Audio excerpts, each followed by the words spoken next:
Last night I got to see the new Ghostbusters Frozen Empire, and here's my thoughts.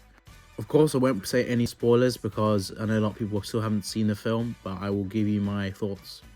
Now, Frozen Empire was majority of the time a fun movie. It's great for families. It had some great comedic times and moments with characters, and I enjoyed it for that part. Now, I was so glad we got a lot with Paul Rudd's character Gary. He was funny in this.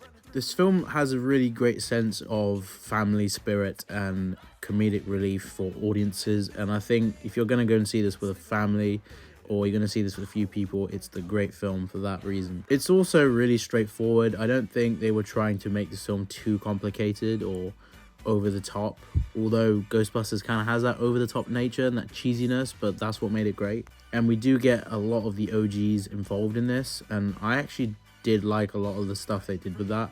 I know some people were saying there was nostalgia bait, but when I watched it, I actually felt that they utilized the OGs in a good way.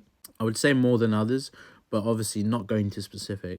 You know, Kumail in this film is amazing. He's so funny. He's just basically his Eternals character from the Marvel Eternals film, and he was just really good in any moment he got on screen. I think Dan Aykroyd personally was one of my favorites in this movie. I'm not going to say why, but he had some really great moments.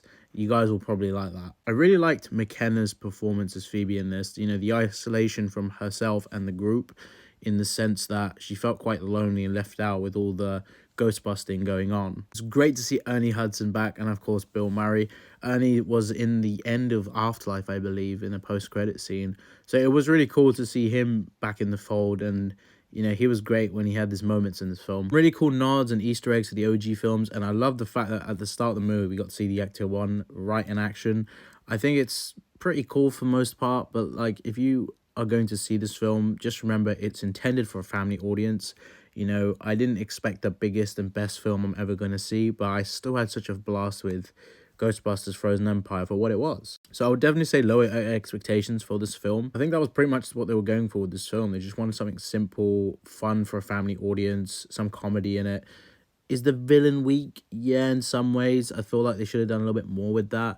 They do explain a bit more of the background with that Empire stuff and how this being came to be after like something that happens with this little orb. But I mean, it's still a decent movie despite some of the flaws and some of the issues. But yeah, it's out in cinemas soon, so go and see it.